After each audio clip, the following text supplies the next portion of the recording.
নমস্কার বন্ধুরা, কেমন আছেন সবাই? মেঘলা আকাশ ব্লগে আপনাদের সবাইকে স্বাগত। আজ বানাবো হাতে মাখা মটন, যেটা একদম ফাঁকিবাজি রান্না, কিন্তু খেতে দুর্দান্ত হয়। আপনারা অবশ্যই একবার ট্রাই করে দেখবেন। এটা দেখুন, আমি মটনে বেশ কিছুক্ষণ ম্যারিনেট করে রেখে দিয়েছিলাম, মানে ওই নুন হলুদ একটু তেল দিয়ে ফ্রিজে রেখে দিয়েছিলাম। তো ওটাই এখন কড়াইতে দিয়ে দিলাম। আমি তো কিন্তু গ্যাস জ্বালিনি এখনও।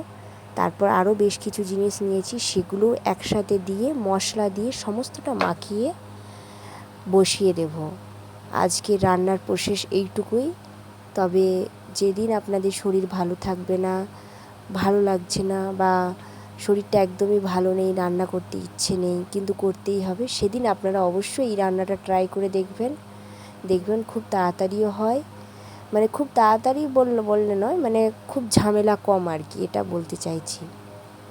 তো আপনারা ভিডিওটা দেখুন।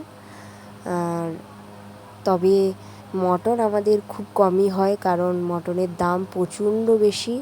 এখানের মটনের কোনো স্বাদও নেই, তাই আমি খুব একটা মটন আনি না।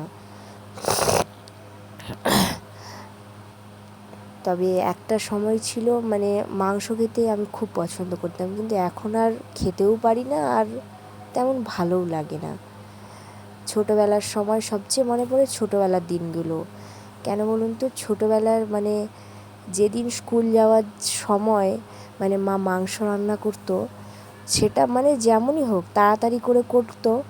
হয়তো মানে কি বলবো, খুব একদম মশলা বেশি দিয়ে বা খুব হেভি করে রান্না করতো না, একদম পাতলা একটা ঝোল আর তার সাথে ভাত। আর আমার মা কী করতো জানেন তো? মানে আমাদের এতটাই তাড়াহুড়ো থাকতো, তো মা একটা বাটি নিয়ে, মানে তখন আমাদের উনুনেই রান্না হতো, আগেও হতো এখনও হয়, মানে রাতের দিকে হয়তো গ্যাসটা ব্যবহার করা হয়, নয়তো উনুনেই হয়। তো পুরো বাটি মানে একদম কড়াই টকবক করে ফুটতো তরকারি, আমার মা তুলে বাটিয়ে করে আমাদের পাতে ঢেলে দিত। মানে সেই সময়ের খাওয়াটা, সেই খাওয়ার যে স্বাদ, তা হয়তো আর এখন মানে কেজি কেজি মাংস বা মানে অনেক রকম কিছু বিভিন্ন রকম মশলা দিয়ে রান্না করলে তার স্বাদ ঠিক পাওয়া যায় না। আপনাদেরকে আমার ছোটোবেলার সম্বন্ধে কিছু কথা শেয়ার করি। মানে আমাদের ছোটোবেলাটা একদম মানে স্বপ্নের মতন। একটা সময় হয়তো আমরা ভাবতাম আমাদের এই দিনগুলো খুব বোরিং, খুব খারাপ, ভালো লাগছে না। যারা বাইরে থাকে, মানে শহরে থাকে, তাদের জীবনটা খুব ভালো। কিন্তু আজ বুঝতে পারি যে আমাদের দিনগুলো কেমন ছিল বা কতটা ভালো ছিল। মানে তার মজাই আলাদা ছিল। একসঙ্গে হই হই, একসঙ্গে স্কুল যাওয়া, একসঙ্গে আম কুড়োতে যাওয়া।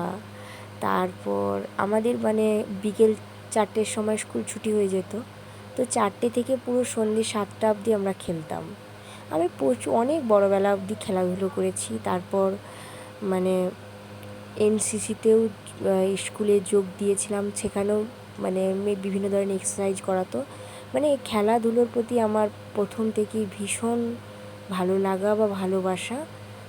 তো এসব নিয়ে আমার খুব ভালো লাগতো। প্রচুর প্রাইজও পেয়েছি বিভিন্ন রকম খেলে, এখনও সেগুলো আমার মায়ের বাড়িতে আছে, যেগুলো আমি কাউকে হাতও দিতে দিই না আর কাউকে দিতেও দিই না। এগুলো একটা স্মৃতি, সবার জীবনেই তো স্মৃতি থাকে, ওগুলোও স্মৃতি। তবে এখন বাচ্চাদের ছোটোবেলাটা সম্পূর্ণ আলাদা,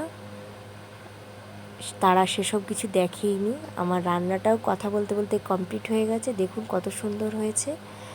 আপনারা একদিন অবশ্যই ট্রাই করে দেখবেন।